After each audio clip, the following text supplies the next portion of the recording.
بابا آخر کی بات ہے. جی ہاں، مولانا الیاس رحمت اللہ علیہ ایک سفر پر، پھر حاجی صاحب نے کئی بار سنایا، پھر ایک جگہ پر قیام تھا، تو جو ہی داخل ہو رہے تھے فوراً واپس آ گئے. تو واپس آ گئے تو سارے جتنے تھے وہ فکر مند ہوئے کیوں واپس آ گئے. تو انہوں نے ادھر ادھر دیکھا، پھر کچھ بھی نہیں ملا، بس نہیں داخل ہو رہے تھے.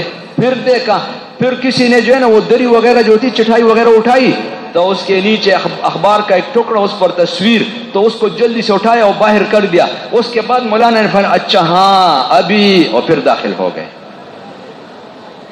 اللہ پاک کے ساتھ تعلق تھا، اس کی باتیں ہوتی ہیں، وہ علیحدہ ایک نظام چلتا ہے.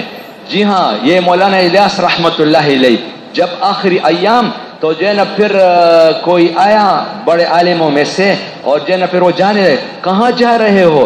جی بس جاؤں گا پھر آؤں گا. انہوں نے کہا 19-20 کی بات ہے، یعنی یا 19 دن یا 20 دن، یعنی میں تو جا رہا ہوں. اس کو بتا دیا پہلے سے.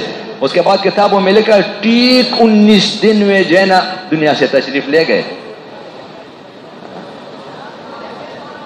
ایک مجلس میں مولانا رائے پوری رحمت اللہ علیہ، تو مولانا منظور نعمانی رحمت اللہ علیہ، تو ابتدائی ایام میں اس طرح، تو انہوں نے یہ اس کے شاگرد وغیرہ تو ان کو بتایا کہ مولوی دہلوی یعنی مولانا الیاس رحمت اللہ علیہ کی خدمت میں جایا کرو.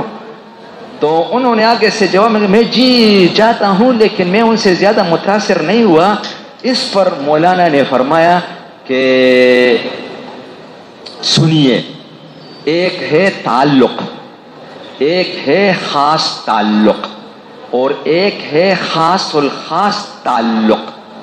اور آج کل میرے اس میں یہ بات ہے کہ مولانا کا اللہ پاک کے ساتھ خاص الخاص تعلق ہے.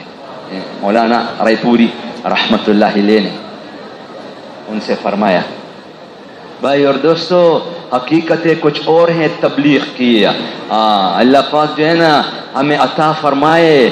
مولانا الیاس رحمت اللہ علیہ حج کے سفر پر، شاید یہ مولانا احمد لاٹ صاحب نے سنایا پچھلے سال مقیمین کی مجلس میں جب اجتماع یا جوڑ، یہ جو ابھی ہوا ہے یہ جوڑ ہوا تھا ہاں مارچ میں.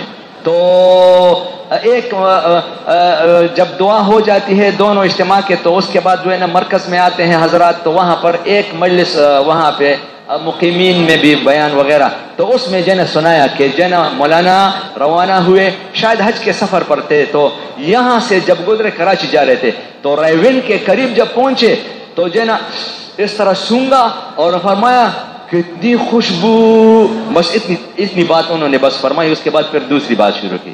تو اللہ پاک کے علم میں ہے کہ کیا جو ہے نا شکر ادا کرنا چاہیے.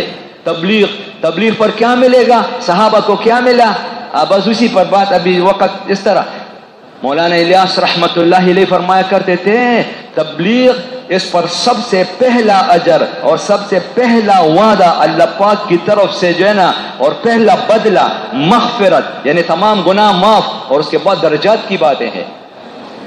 بڑے بڑے درجات دین کی محنت کرنے والوں کے لیے ہے. جنتیں جو ہیں نا بس دوستو درجات ہیں، معلوم نہیں کیسے ہیں، وہ تو علیحدہ بات ہے کہ درجے، اور سب سے اوپر جو ہے نا جنت الفردوس کا ہے. اور اس لیے حدیث شریف میں آیا ہے کہ جب مانگو تو جنت الفردوس کو مانگو. نیچے جنتیں تو جو ہے نا وہ اس طرح ہیں کہ جو ہے نا سونے کے بنے ہوئے ہیں، چاندی کے بنے ہوئے ہیں، برتن بھی، اور جو ہے نا دیواریں بھی، ایک سونے کی، ایک اینٹ اور ایک چاندی کی، دروازے بھی جو ہے نا سونے کی، چوکٹ بھی، انگیٹیاں بھی، اور جو ہے نا جوتے بھی، سر پر تاج بھی یاقوت اور مرجان کے وغیرہ وغیرہ، وہ علیحدہ نظام ہے.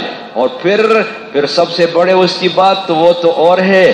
فرمایا جنت الفردوس کو اللہ پاک نے بنایا اور اپنے ہاتھ سے بنایا، اور پھر مہر لگا دیا، نہ کسی فرشتے کو دکھایا نہ کسی نبی کو دکھایا. اور روزانہ وہ معلوم نہیں کتنا خوبصورت، جب جنت فردوس اس کے محلات یاقوت مرجان موتی وغیرہ وغیرہ، سونے کی اور اس کی باتیں نہیں ہے، یہ یاقوت اور مرجان یہ سونے سے زیادہ قیمتی ہے. اچھا سونا کم قیمتی ہے، اس لیے وہاں اور نظام ہے. جب محلات ایسے اور پھر محلات جو جنت الفردوس کے تو اس کی چھتیں وہ اللہ پاک کا عرش تو کون انداز لگا سکتا ہے کہ کیسی جنت ہے.